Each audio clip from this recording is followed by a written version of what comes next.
just so privileged to be able to introduce you to our speakers today, Eli Brown-Stevenson and Myokei Caine-Barrett. So Eli, as many of you might know, is a resident of San Francisco Zen Center. He has been living monastically for a decade with SFCC. He is a current corporate secretary and also the Director of Diversity, Inclusion, and Belonging. And Myokei Caine-Barrett is a breaker of walls, being the first American woman and the first African-Japanese descendant to attain full ordination as a Nichiren priest. She's also someone who embodies spiritual activism by her continued efforts to bring guidance to 3 prisons in her area in Texas. She's also an accomplished writer and has worked on increasing interfaith dialogue between different traditions. We have a very unique opportunity to learn more from her with a class that we have coming up. So right now, I'm just going to put a little link in the chat. So if you're interested in that, the top link is a description of her class, and the one on the bottom is a straight link to register. So that starts on November 2nd. And once again, I'm just very honored to be able to present this. I'm very happy to have you all here with us. And I will just go ahead and pass it over to Eli and Myokei to get us started. Thanks, Helena. And most importantly, thank you, Bishop, for taking the time to sit down with me today and others. And before we kind of get into the questions and everything, I just wanted to start with a personal statement of gratitude and appreciation for your teachings and as us Zen folks like to say, your ability to point at the moon, really being able to point at the heart of practice due to, I think Helena said, your experience with many different, or maybe not experience as much as your knowledge of many different traditions and interfaith holdings. And, you know, for me personally, you've been an inspiration as a biracial kind of lineage holder in a world that's becoming a little bit more a la carte, I like to say, really being a manifestation of what happens when you go deep in a tradition and what that can cultivate. So just wanted to start by saying thank you. And as some folks here may or may not know you, I was wondering if you could just start by telling us a little bit about yourself, particularly how you came to Nichiren and practice. And I may interject and put in other questions along the way, but if you could start off okay. with that. That's fine. I'm the product of World War II with a Japanese mother and African-American father from Milledgeville, Georgia. And I was raised as a Protestant in the military. And what that means is that depending on where you were stationed and what type of community you were in, you could have a Baptist preacher or a Lutheran or whatever from 1 month to the next. And so you would just gain a whole mishmash of teachings from a Protestant perspective. And that continued till I was about 11 years old. And I was always questioning, I was studying the Bible because I thought I wanted to have life. The one I saw with Audrey Hepburn in the Nun story. And I was also very much in love with Jeffrey Hunter as Jesus. And so that was what I thought at that tender age that I was going to do with my life. And my exposure to Buddhism happened through my mother's friend. My mother does not like to go to temples or churches, except that's changed now. But she was invited to go to a Nichiren Shoshu of America meeting, and she didn't want to go. So they decided that I could go. and keep her friend's daughter company. So we drove from El Paso to Amarillo, where I encountered the overwhelming smell of incense and the beautiful sound of chanting Odaimoku. And I was hooked, especially also because my mother told me not to join anything. So, I had to join something. But it was well tolerated in my family, even though still to this day, I'm the only Buddhist in the family. My father remained a Methodist till his death. My mother, I don't know what she is today, but she goes to Black churches because she likes gospel music. And that's her whole reason to go. She came to my ordination.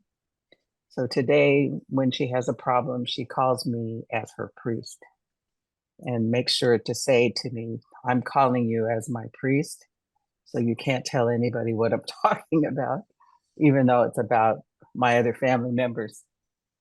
I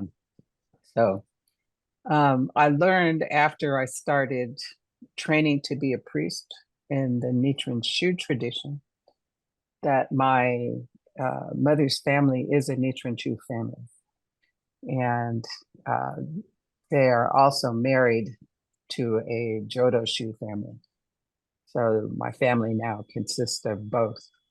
And it's I think I'm happy that I didn't learn it was my tradition initially.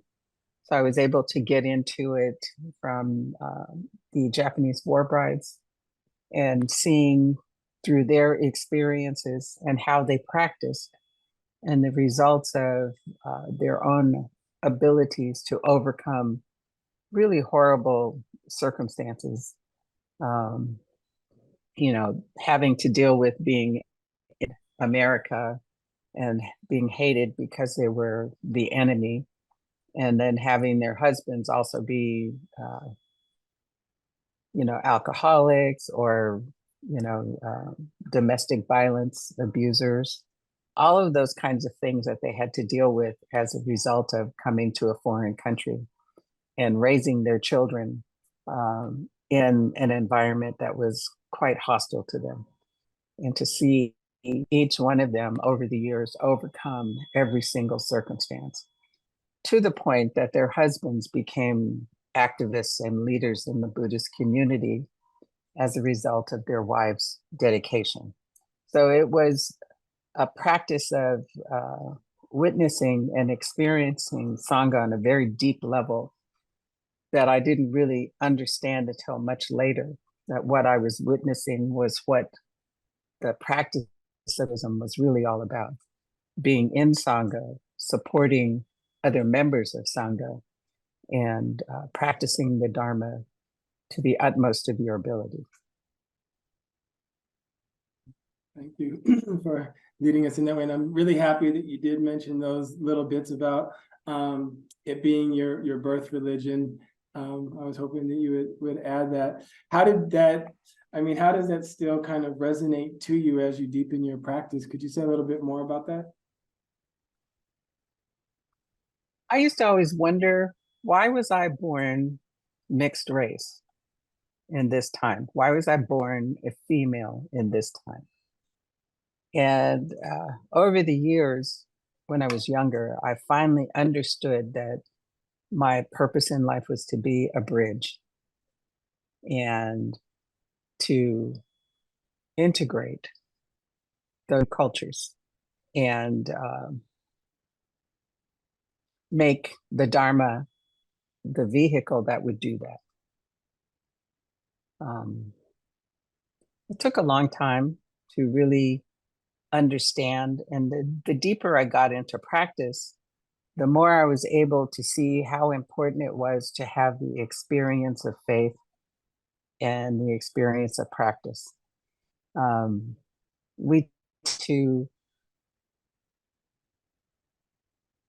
I would say we all tend to, but the tradition that I was in originally was totally focused on materialism without really focusing on what happens to you as a person when you delve deeply into the practice.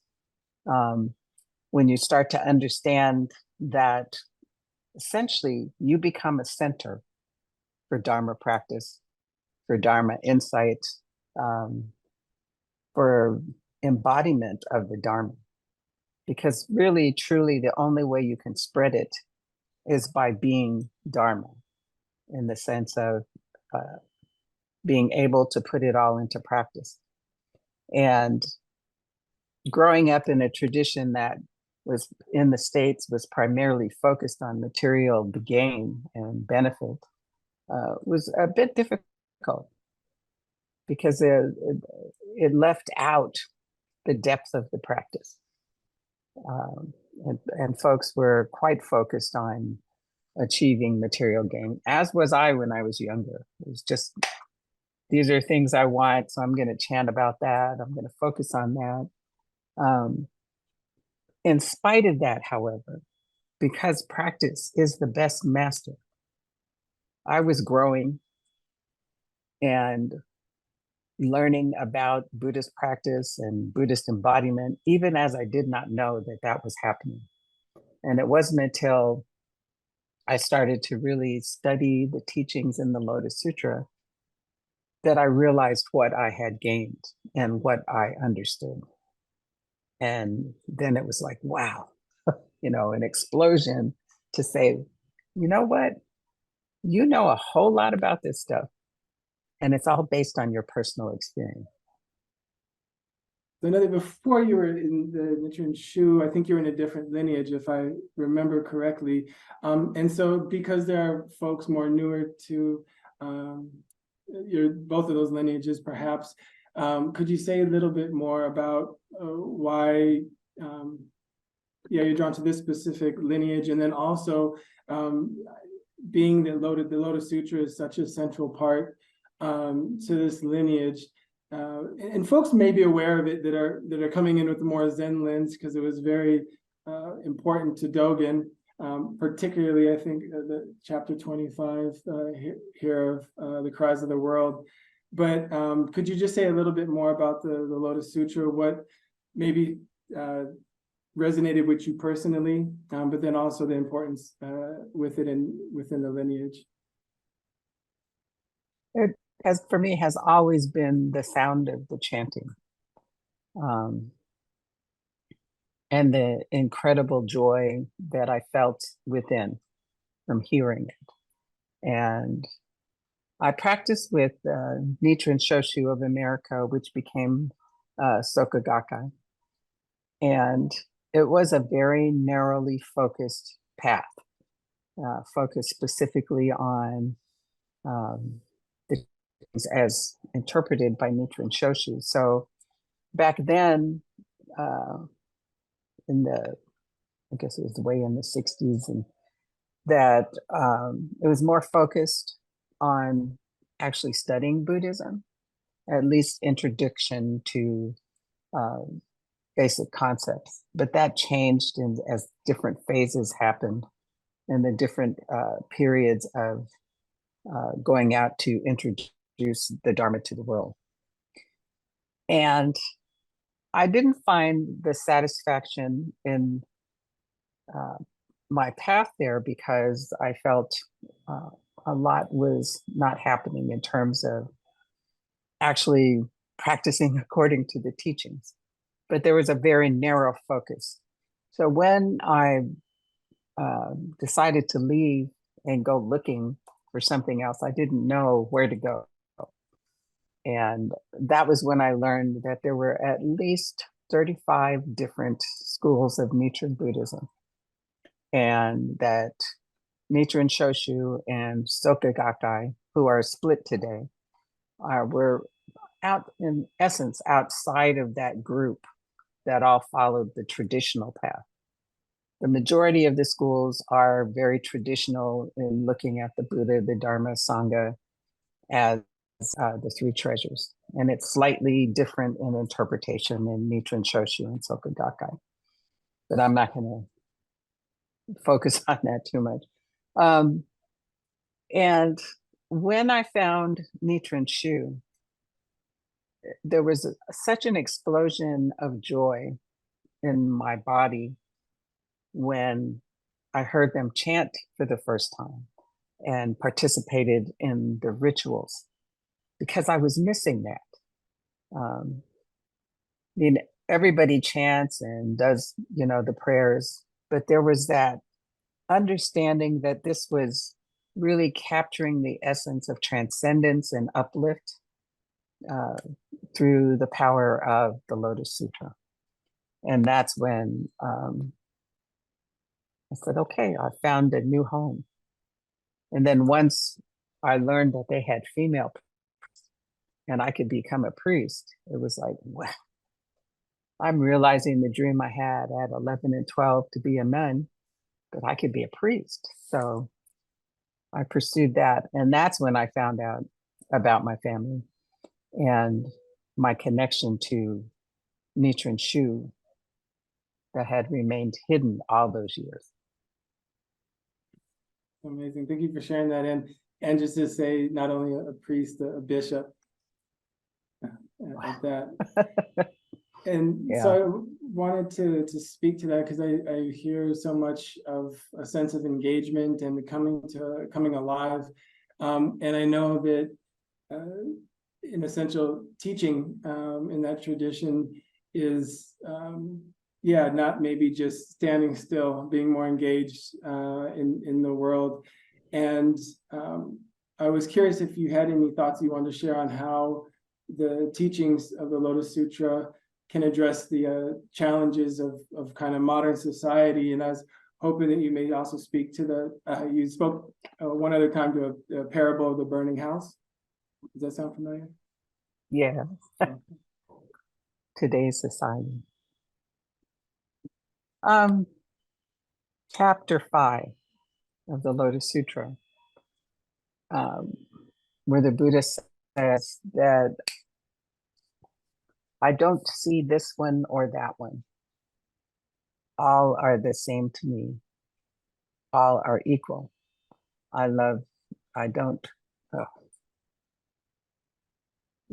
distinguish good or bad, smart or dumb or anything like that. That he loves and teaches everyone equally.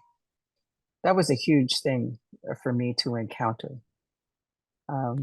Because I think we all have kind of being converts and having been taught a faith that says, thou shalt have no other gods before me and don't worship idols and all that kind of stuff, that it's kind of hard when you're encountering something that has all this,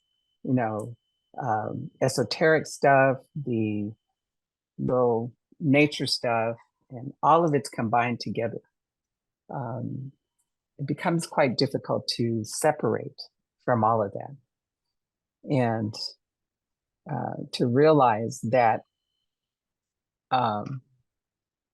we live in a world that tends to try to arrange different religions in a hierarchical fashion.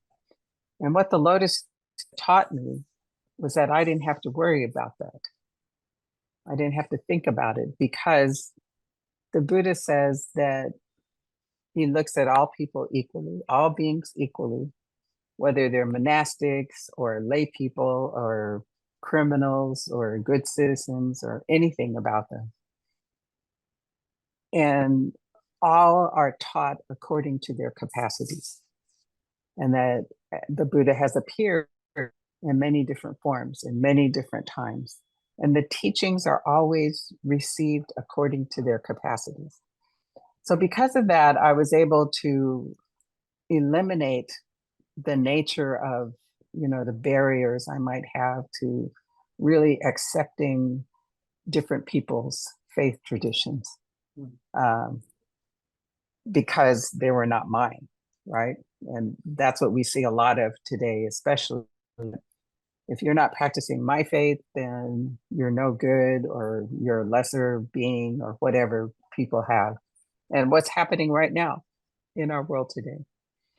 to be able to say to each other, I accept your faith as the best path for you, because that is your choice, is what we're supposed to be doing, I think. And when we could do that, then I could embrace Muslim, I can embrace a Jew, I can also embrace a Zen practitioner, because I know everybody hears about Nichiren Shonin saying, can't practice that Zen stuff because it's no good.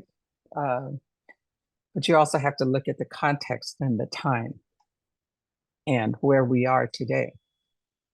And one of the concepts that we embrace fully is the idea of practice according to the customs of the land in which you live, as long as it doesn't violate the basic tenets of Buddhism.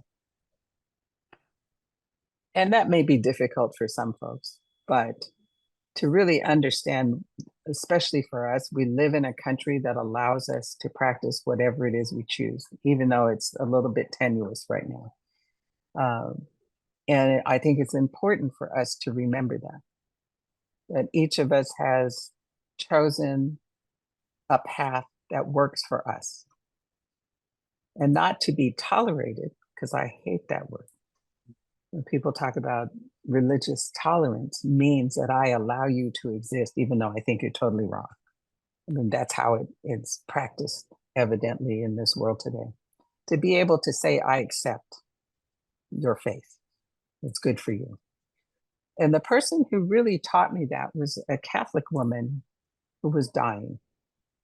And I've never forgotten the power of her faith to approach her death with grace and dignity and joy, because she knew and honestly believed in the path of her faith.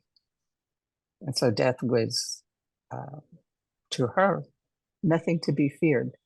And I still had a fear of death when I was helping to take care of her.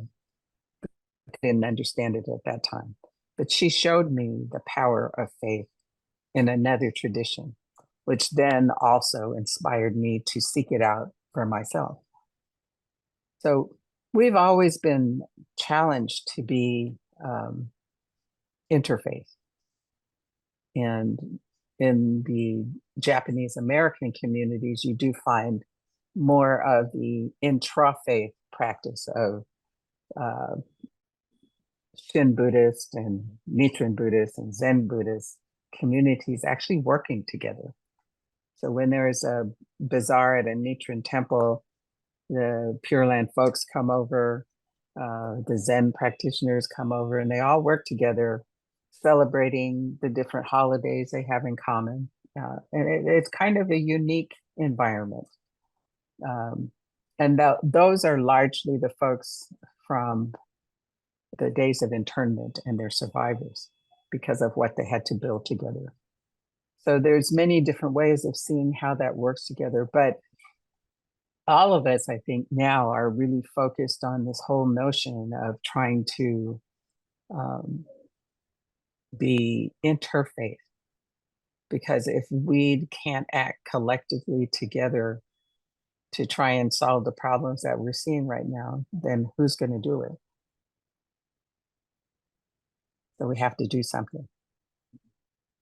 Thank you for that. And I just think that there's so much to highlight there, especially in terms of trying to meet the times. I think that is something from my perspective as Buddhists, we sometimes have a more difficult time doing, or can be slower to turn towards what is.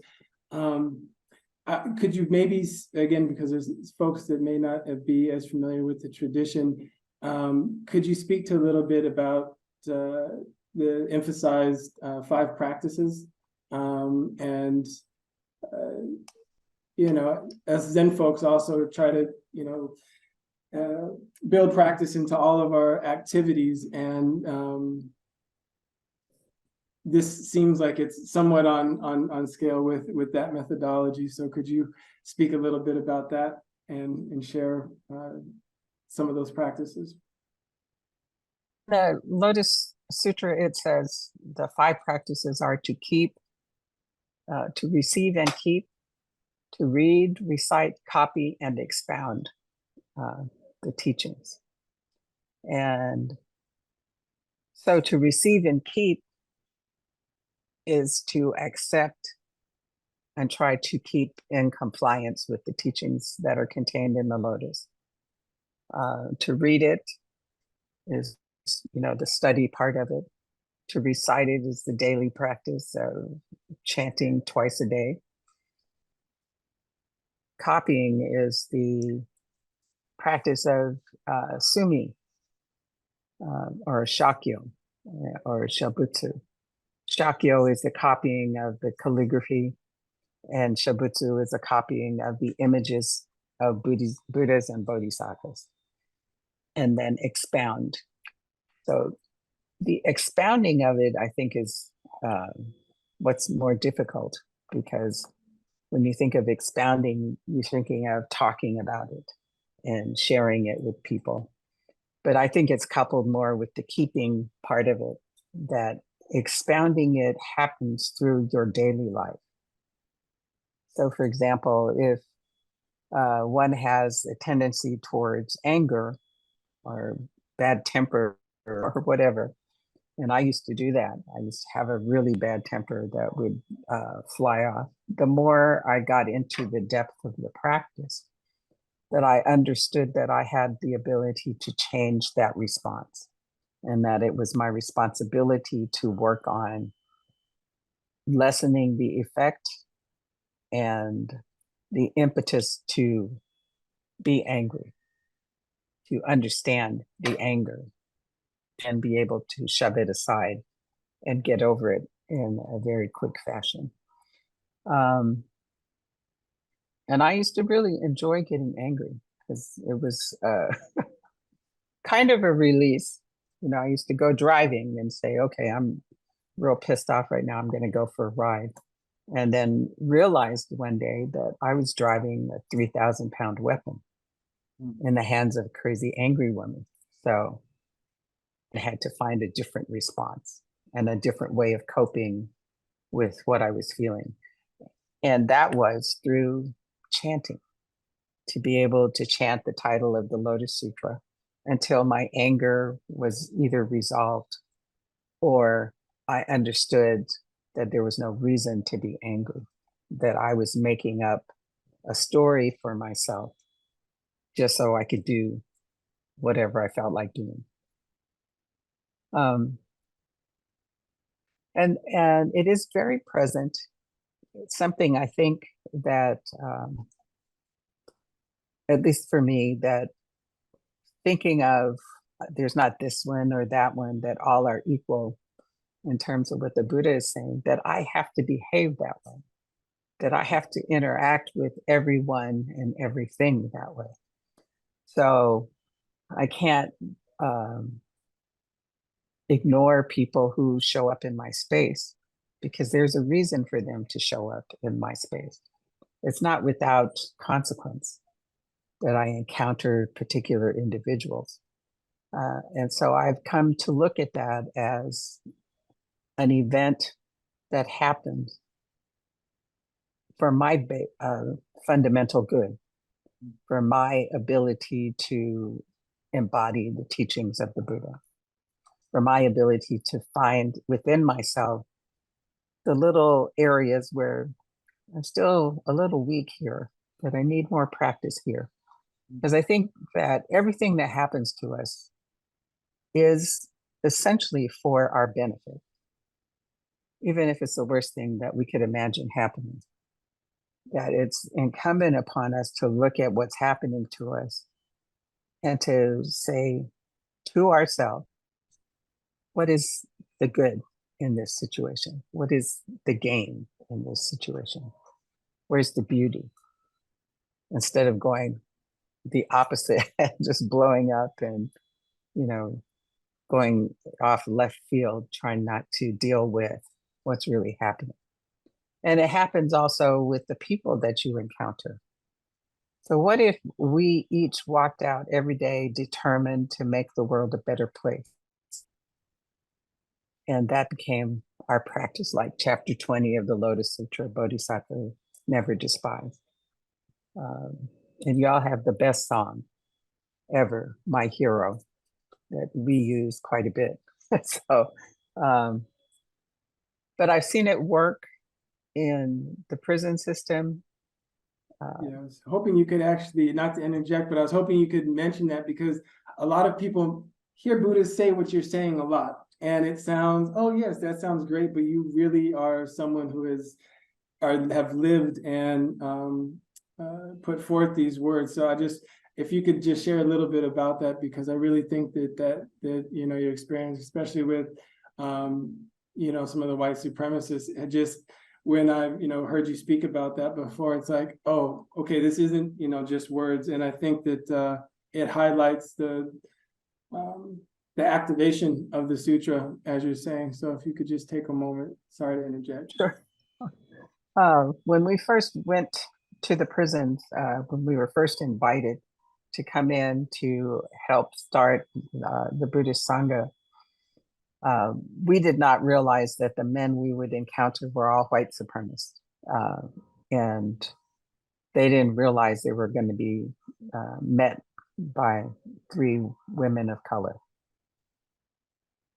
They were definitely interested in Buddhism, and I should find them and ask if it was the swastika that got them excited about it. But they all wanted also to be in charge. And so it was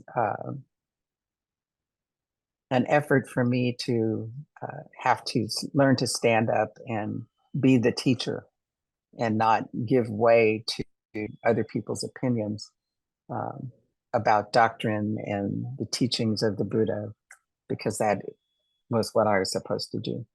But I also had to overcome my feelings of not wanting to deal with murderers and rapists and child abusers, all of the things that I encountered when I met these folks. Fortunately, I did not know what they had done, and that was never the topic of discussion. What was the topic of discussion was just trying to work with folks who did not understand the role of a teacher and how the teachings were supposed to work.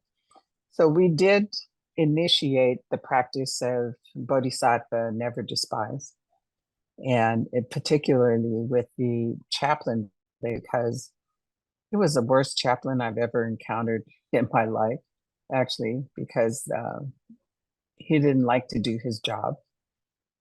And he always thought that our group was meeting to plan escapes and things like that. And so the guys would always write him up and, just try to get rid of him. But that wasn't going to happen. So we asked them if they would practice bodhisattva, never despise. And they were very resistant to that at first, because it was like, that's not going to work. That's not going to change anything. And they started to do it and found that it had a huge impact on the people around the chaplain and their fellow inmates.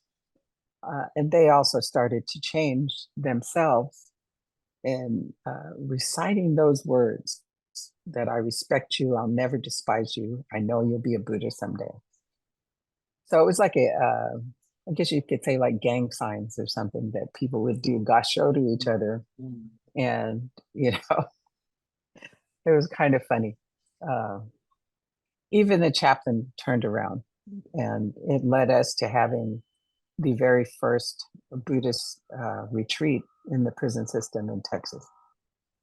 And that was back in 2003 or 4. So now they're more regular that these things are happening, that they are able to celebrate holy days. But we also had a situation where one of our guys was a sex offender and somebody outed him, which tore apart the Sangha. And his ability to continue to practice, it created a new Sangha around him, because everybody saw the danger he was in and the retribution he received from other inmates. He had been a trustee. He had, good jobs and assignments, but he lost all of those as a result of being outed.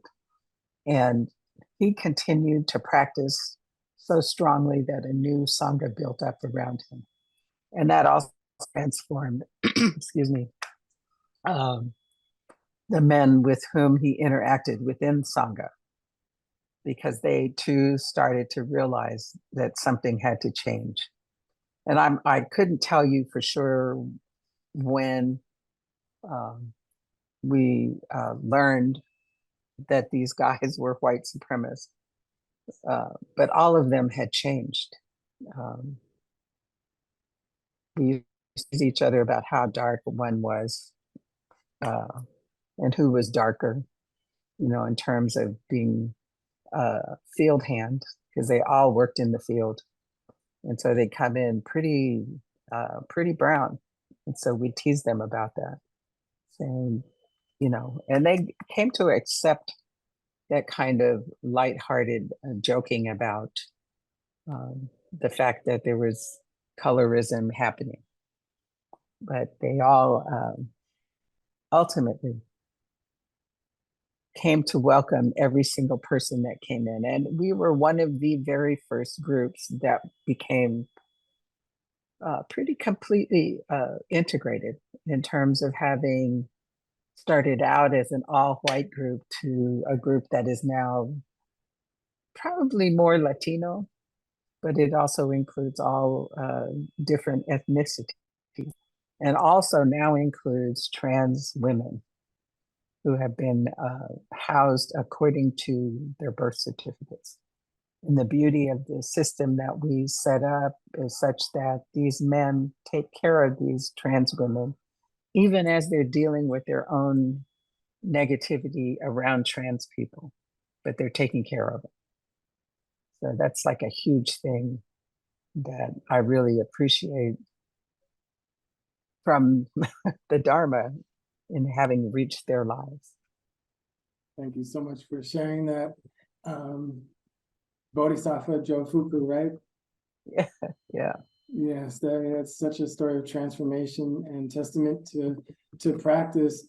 And I want to make sure that I don't just spend all the time just questioning you without talking about the offering to a degree that you'll be, I think it's a 3-week course in November, which will of course talk about some of the things we shared, but also to my understanding, talk about how the practice is a beacon for social justice, and that there's a way that throughout history that Nichiren defined cultural expectations of whatever time.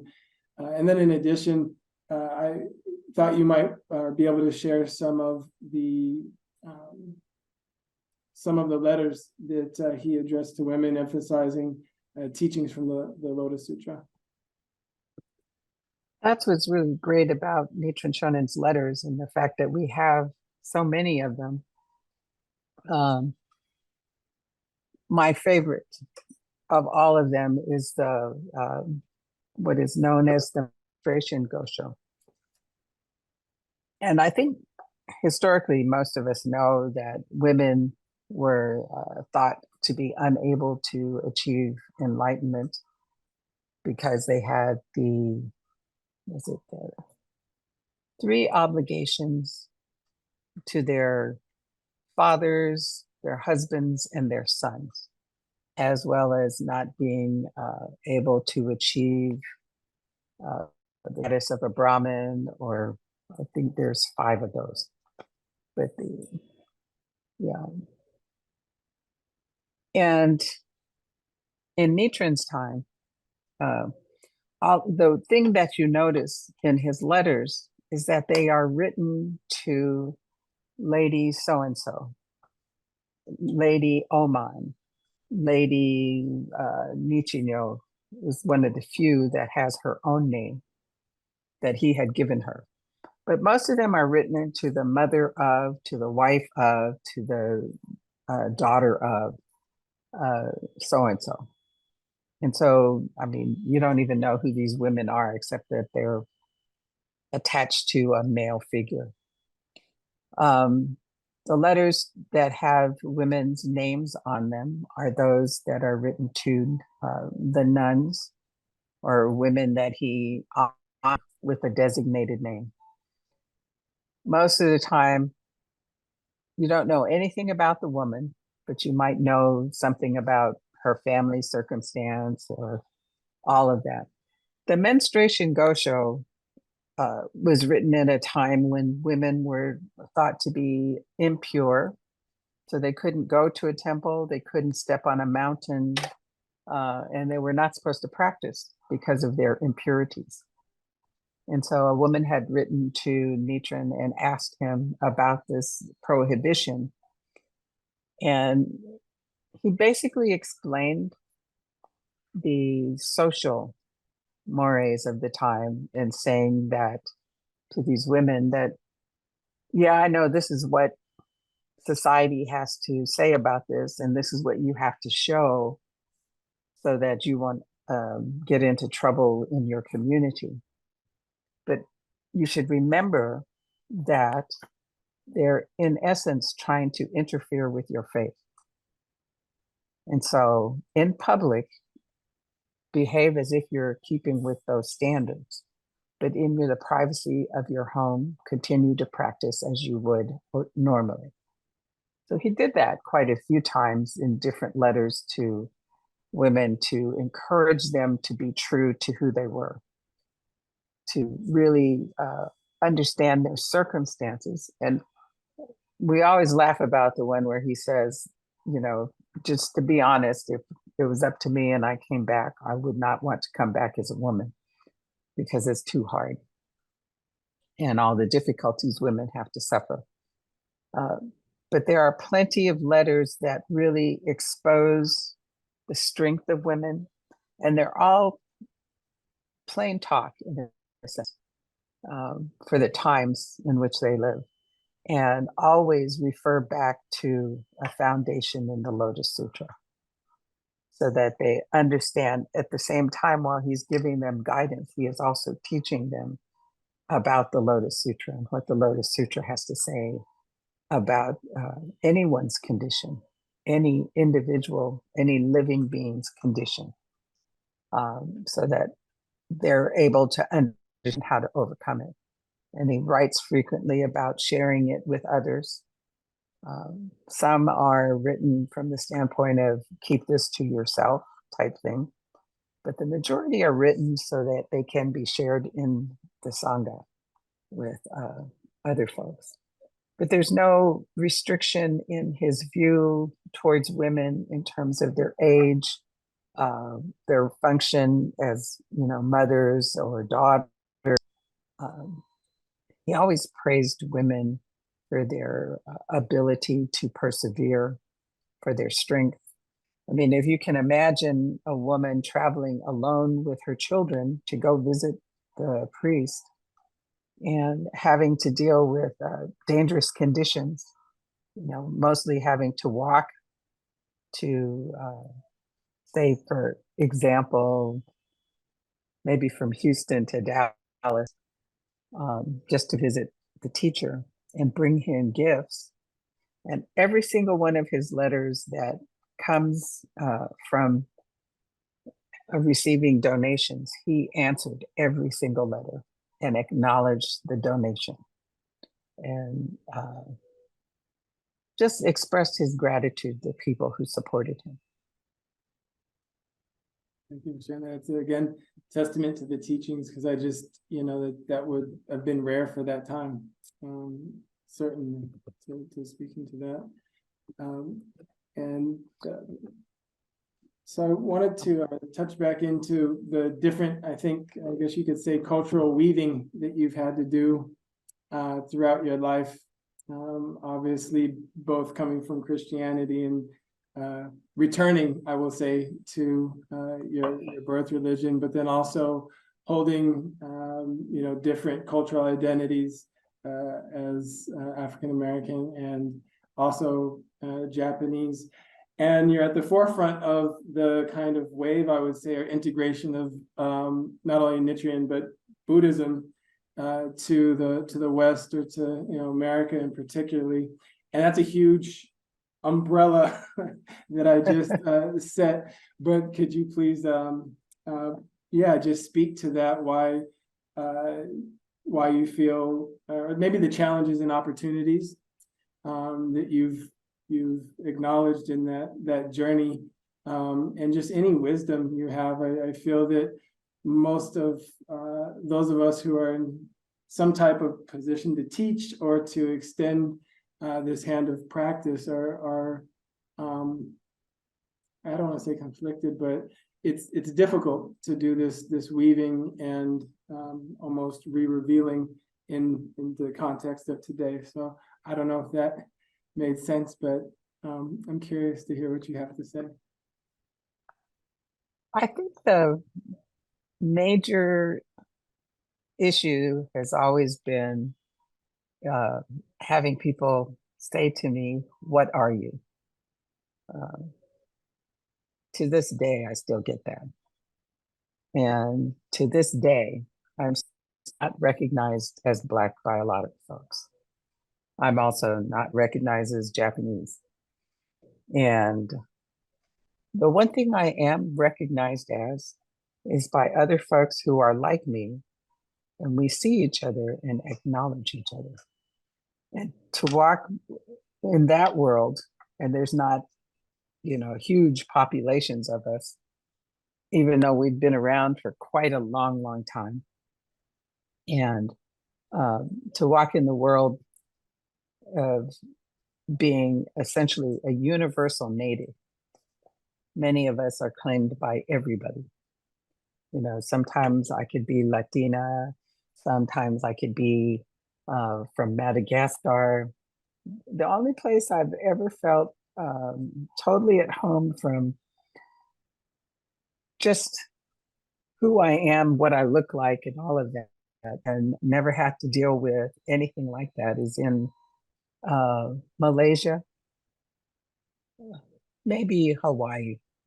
Sometimes people think I'm Hawaiian. But Malaysia was a trip because everybody's just like, well, she's one of us, So that acceptance is heartwarming. It is also my challenge because I think all of us feel that sense of not being welcomed in some form or fashion, because our difference is, even if no one else sees our difference, we are all aware of how we're different from those around us. And coming to terms with finding your true self is probably the hardest task all of us have to undertake. And to really be able to step in and claim this is who I am, I think has been the greatest gift of my practice. The day I was able to feel within myself that I was not male, female, Black, Asian, anything. I just was, I am. And that was very powerful. I didn't have to define what that was. I just knew this is who I am. And yeah, I still deal with everyday stuff.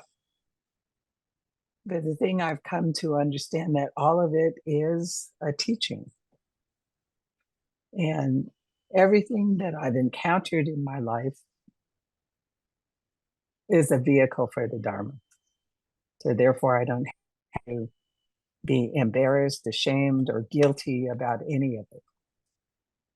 And every little bit that I can share about my process and the practice and how it has worked in my life as a teacher, I have to share that. Because no matter what, we can teach people everything about how to practice and, how to read and study and all of that stuff. if we do not have the insight that comes from our own experience, then it's really hard to share that. But I think as teachers, we can give people the hope and expectation that by diving into a path deeply, that you will be rewarded with the depth of knowledge and understanding. It makes your life so wonderful. Don't have to be rich or anything like that, or smart, or any of all those things that we are taught. You just have to be who you are, whatever that is. And that is a choice that comes out of your life and your own insight and experience. And that has to be enough, I think. And that has to be what we're all trying to do, because we are all, especially in our tradition, same root, we are all bodhisattvas, every last one of us. And as bodhisattvas, we have agreed to be here and to take up the task of sharing the Dharma in the world. And however we do that, we do it in a way that is perfect for us. We just have to figure that out. And what Nichiren Shonin always said, it's better for 1,000 people to take one step rather than one person to take 1,000 steps. So we have to do this together. And we have to keep walking, keep talking, and just living the very best life we can live based on becoming our truest self. And I think that's where our true joy comes from, the joy of our faith and practice. Maybe so. I wish that more of us would have that I guess heartfelt insight to come together, because it does seem like often we might be stepping, but it's in different directions. And how can we do that more in sync? Well, I think, from the beginning of my practice, it's always been about the idea that we all have a purpose. We all have a mission that only each one of us can fulfill. And that's something that was ingrained in me from the very beginning. And so even if it meant I was a solitary person, that was my mission in that time. But to always understand that based on the Dharma and the vows that we recite on a daily basis, we say sentient beings are innumerable, I vow to save them. We say that every day. And, it's not something that's just tossed out. If we really pay attention, that we have to really understand and absorb what that means. And it doesn't have to be a big thing. One of the things I really love to do is to acknowledge people. And I was in Costco, and this young man was handing out samples. And so I thanked him and, just said, I appreciate you. And he just went off. He was saying, oh, you are a healer. I'm thinking, what? He says, you saw me. You recognized me. My name is Christian. And I thank you for seeing me. And that really hit home, because those people come and just grab samples from them and never say anything. They're just a body that's there. And so what does it cost me to say thank you, or how are you? Are you having a great day? Or just to initiate recognition that I see this person right here, because that's what we all want, isn't it? To be seen. Even if it's by a total stranger, someone that just says, I know you are here. And that's such a small thing. To even just smile at somebody or, the cashiers. How many of us say anything to the cashier? Just to walk in the world and consider the other person's circumstance, what they might need. Something you could do without too much thinking. We all have homework when we leave whatever we're doing today to go engage immediately. And since I'm sure that many people are now starting to spark with a little curiosity about the practice itself, I do want to say this is like, at least from my limited experience, it's not a conceptual thing. You really actually have to engage in the practice and the chanting to even crack the door. How do you, encountering new folks to the practice, are you able to kind of set that tone? It's not immediate, enlightenment by any stretch of the means. And I'm curious now in a day and age where people are a lot more a la carte or trying to hack things. How are you able to slow things down and bring people to the path? I'm curious how that's going in your lineage. It's something we struggle with here quite severely at Zen Center. It's like, well, I think people are searching everywhere, and we just have to be aware that they're searching, because most of the time we're not paying attention that much to the fact that people are seeking. And people come here wanting to know, especially after Tina Turner passed away, people knew that there was that hook, he chanted, and so they wanted to find out more about it. We don't go out and proselytize. We use, things like Meetup just so people know where we are. And we have our monthly global chant that we do together for 24 hours, which seems to open something up, just the fact that we're focused on spreading peace through chanting. And so people find us somehow that way. And we just introduce them to chanting the Odaimoku and tell them to try it, see what happens, and that we're here. So people come in and out a lot. So, and especially we're so spread out in the country. Like I have folks come to me from the East Coast and the West Coast, as well as those in the middle. And I've had some folks come from the Congo, from Europe, from Mexico. And so we've been on Zoom for a long time to have folks able to access the teachings that are not in the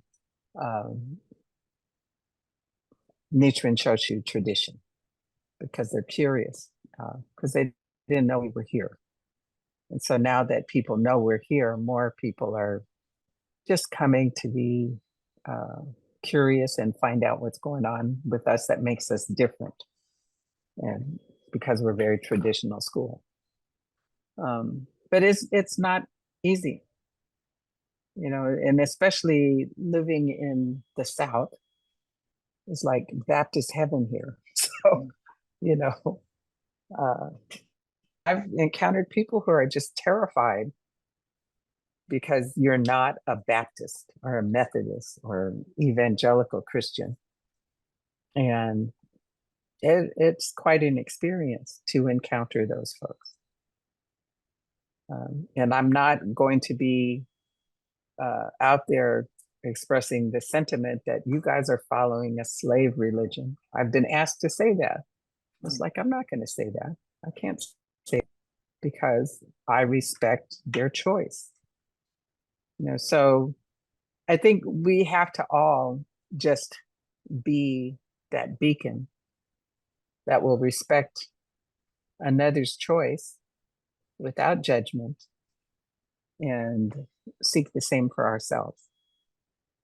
And I think that's when people start to appreciate what's different, what's available. And the one thing I hear a lot of is our sense of joy, that people are happy to see that joy and they want that, because we have it. We have to share our joy of faith, right? And it's not a passive thing. And our embodiment of our faith is very important in the world today. And speaking, I guess, to that, I have just a couple more questions, and then I will open it up to the audience members who are with us today. But speaking, a little bit more to the future of practice, how do you see the future of Nichiren evolving, especially in the West, and particularly in, I would say, multicultural societies? I hope that we always maintain that vibrant energy we have. The taiko drums and rhythms and all of that, as well as the different kinds of practices that are unique to our school. But also to be able to see us all as part of a mosaic of faith, that it all fits together if we allow it to fit together. If we quit trying to say mine is better than yours, and yours is too freaky for me, kind of thing. Or you have, my demon statue scares the what out of folks.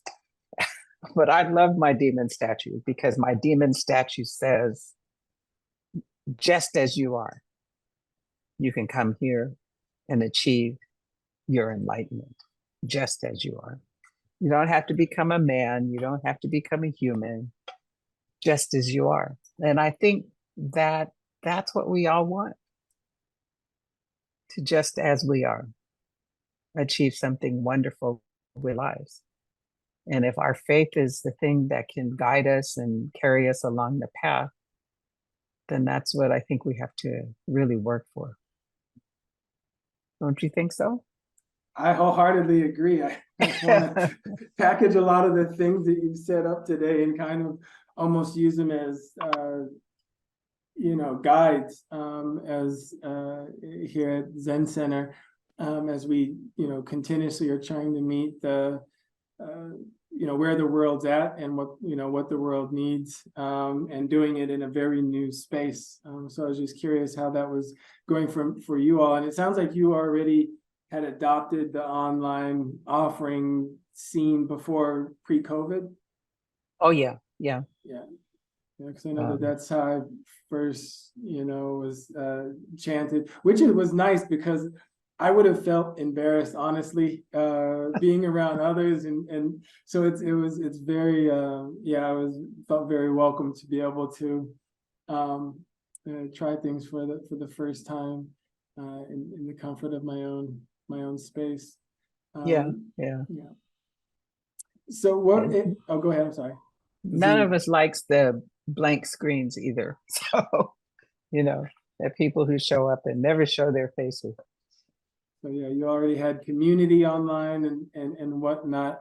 I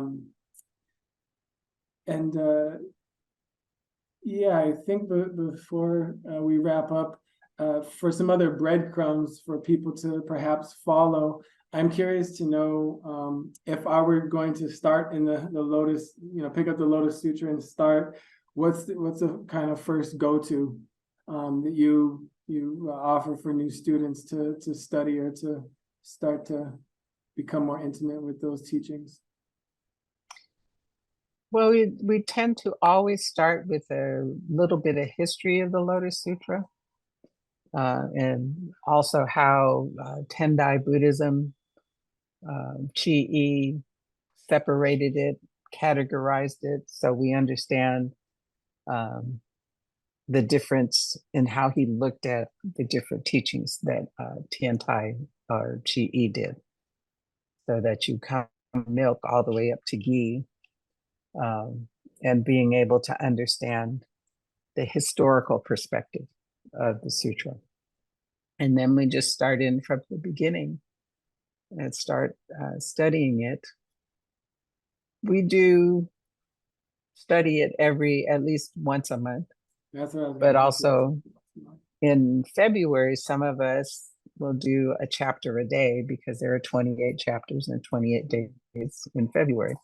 So that becomes a practice. But it is a sutra that every time you read it, it changes, that you gain something new and different from it. Yeah, like the burning house. I forgot that. But the burning house, at first, it's a cool story.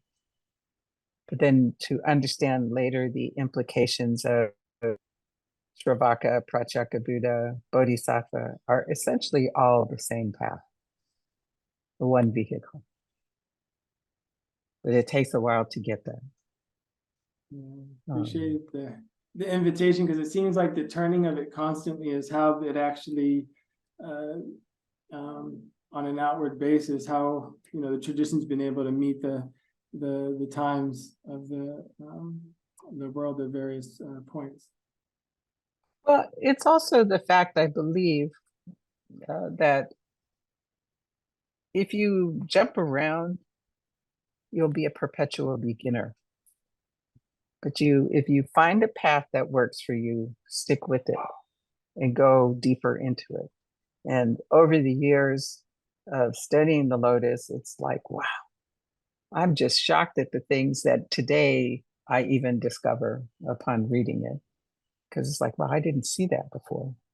And I understand the connections that we make personally, and the linkages we have to different parts of the teachings that finally come together for us as we continue to practice, and different insights. So we are working on, developing our insight and then translating that to wisdom, right? And that's a continuing practice that will happen until we end up moving on to the next shore, right? Mm-hmm. So that we keep going. But it's, I think, a joyful thing to be able to find your path, to dive deeply into it and continue the dive as long as you can. Thank you for sharing that. It has, we have emphasized it, like I said, in our Zen path of practice. And I know it several times of the years, especially some of my teachers who will be moving on now, consistently would chant it during practice periods, the whole Lotus Sutra, as well as many who do actually copy it, which I know that is a practice as well. So we're taking from we're borrowing. We're the same. We're rooted. Yes, we're yes. The same you always root. speak to that. As I said, pointing to the moon. So I did want to pause for a moment and open up the floor to see if there's any questions that the audience members may have. I see more Abbott's with us as well. Hello, Hojo-san out there. And it looks like Stephen Street has a raised hand, and I'm not doing the Zoom control, so perhaps someone could help Stephen appear and ask. Oh, well, hi, thanks for your great Q&A and exchange. I was just curious, have you ever gone back and watched King of Kings and seen any of the Lotus Sutra in it? Oh, no, I haven't.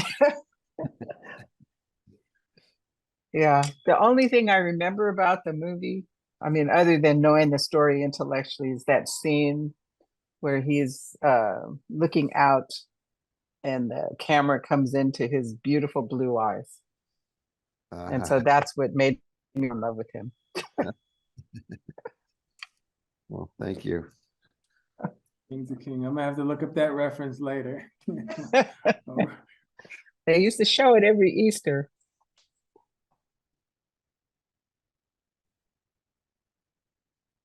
And it looks like there's a couple of hands up. I'm seeing, is it Kirsten? It's Kirsten, yes. Kirsten, okay, sorry Thank about you that. so much for holding this today. I'm wondering, what brought the white supremacists to Buddhism in the first place when you were in the prisons? I have no idea, because we did not learn that they were white supremacists until like 5 years down the road. And by then, everything had changed. And it may well have been that they wanted to use it as a platform for escape pudding or whatever, because if you have a faith tradition in the prison, and you're allowed to practice it and get together in times when you have no other access to your, community. So if it was a vehicle for them to get together that way, that might have been it. That's what I was mentioning about. I should have, and maybe I'll find someone I can ask if the swastika was what attracted.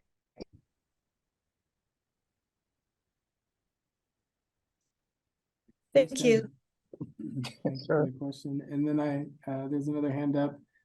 Diane, I believe. I'm sorry, my screen's writing is way small. This is amazing because I now do practice Nichiren Buddhism, and I was a resident at Zen Center, so this is incredible to me.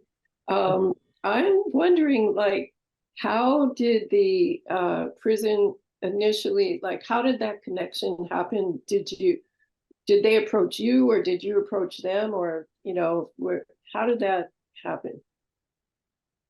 They approached me because one of them knew a woman who was a Nichiren Buddhist, and she was in, I believe it was Portland.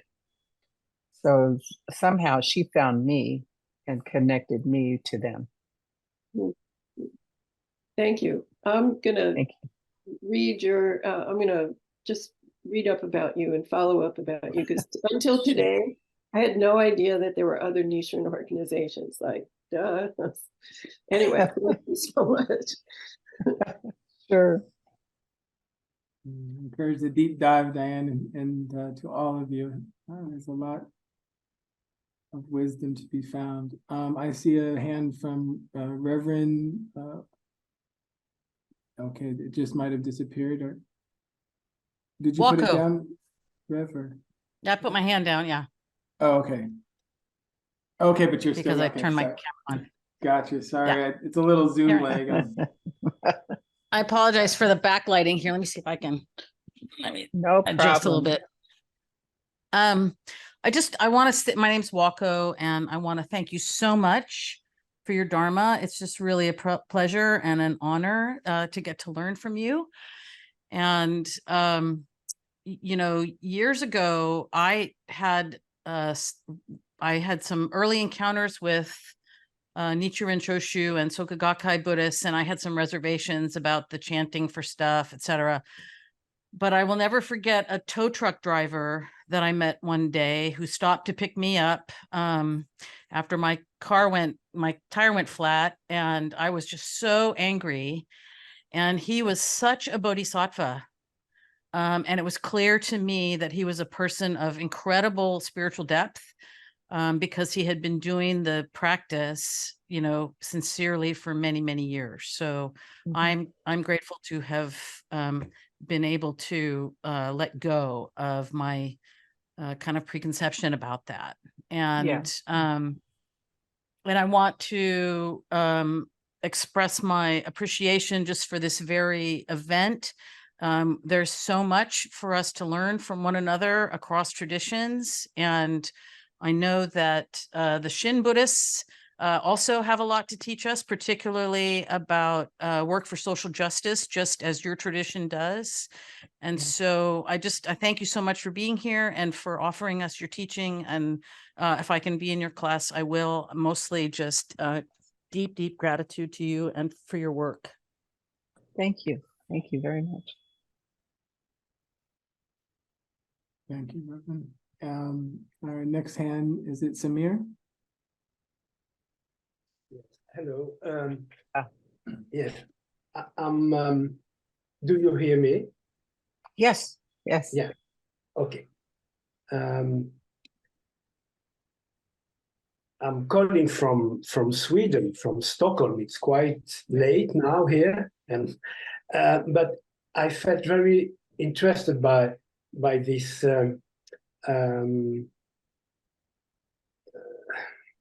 this contact between Nichiren and Stockholm, San Francisco Zen Center organizing this talk. I'm a Zen practitioner. I started 40 years ago, and the last 25 years, my teacher is from the San Francisco Zen Center, Tenshin Reb Anderson Roshi, and I think it's 2020. I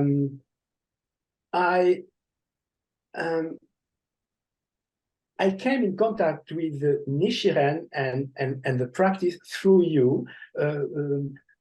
I saw something on the tricycle, and I really feel like I'm attracted by the practice, by the chanting, and at the same time, I feel a deep trust in Shikantaza, in Dogen, in the Shobogenzo. And I'm also a mix, half Arab, half French, and with Islam, with Sufism and Catholicism. But I feel like my heart can embrace everything. But when I try to speak with other people, they are more sectarian and think, oh no, you are a Zen practitioner, you belong to Soto Zen, you belong to Dogen's tradition. How can you even be interested in chanting the Odakumu? So I feel like I'm very happy because now for the first time I can share, sorry for my English, I can share this with both San Francisco Zen Center and also with you, Myokei. I don't have any specific question. I just feel a joy, like you described it, chanting this, how do you call it?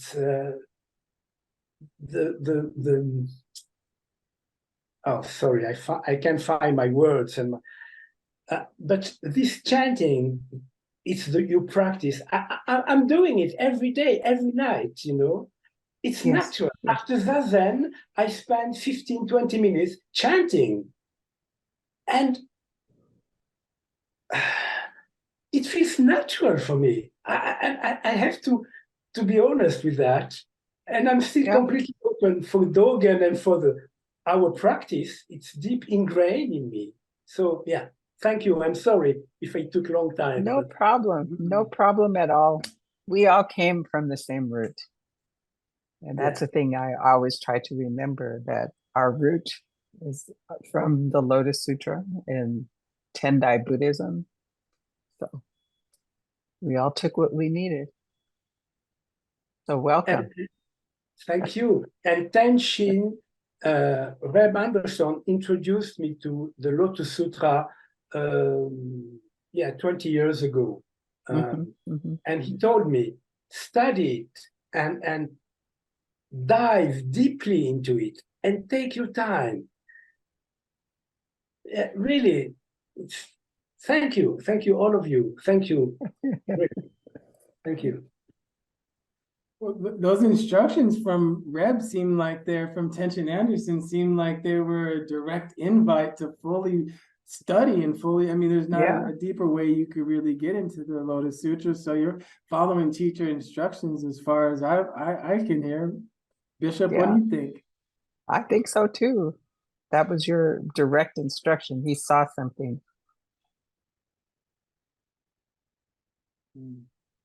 Thank you for sharing that. And I'm just going to pause and see if there's any more questions. Karen M raised your hand, so if we could highlight Karen.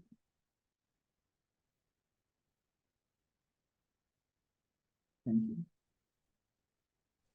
Hi, thank you.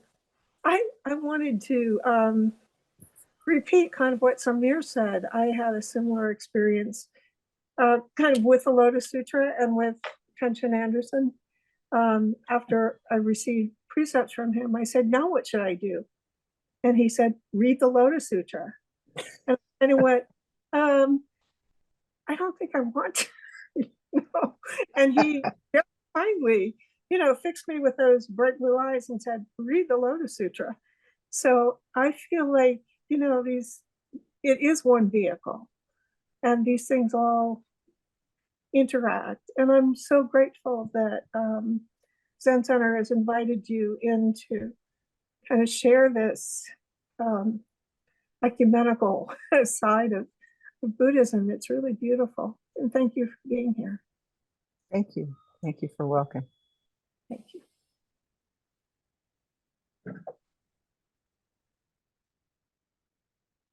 I don't think the gratitude is going to run short, Bishop, on this call. And let me see if there's nobody else that has anything to ask you or offer. I was wondering, and to kind of close things out, well, of course, if there's any other words that you have for us, please do share. But being that just the state of the world at this time, I've heard you speak to hope before. And as, not just, grasping for something, but really turning towards our aspiration. And so I was wondering if you could maybe close by sharing a few words in that direction. I've found them inspiring in the past during challenging times. And so, yeah, if you could speak to that. Anything else you want to share to close up? Yes. Hope. Yeah.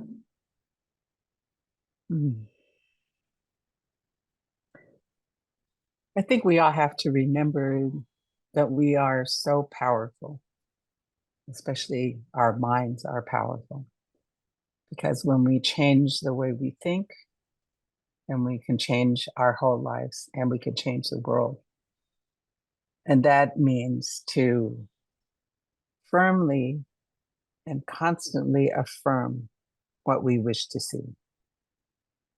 And be so careful about not saying, this is not ever going to work. Because we all have that experience of saying, I'm going to do this, but it doesn't work, or it's not going to work. And actually ourselves are negating our own efforts. And important to know that our affirmation of what we wish to see, what we want to see, what we are determined to make happen is critical to everything we're doing. And to always, always know that we have to be careful what we, our mind is like a garden. So be careful what we plant in it. Make sure we're not planting weeds, but beautiful lotus blossoms that can always produce a flower and a seed at the same time so that it can continue to pass on. Maybe that's it. Thank you so much for gifting us with that insight. And that's why I prompted that. And so thank you so much from the bottom of my heart. This has been deeply meaningful for me, and I'm sure others on the line. I'm just so much gratitude. And I think that the hosts may be popping back on to leave us with some final instructions on how to get set up for the class and whatnot. But Bishop Myokei, thank you again so much for spending this time with us. And thank you, Eli and Myokei, for being here today and bringing us this offering. And thank you all for being here and being part of this.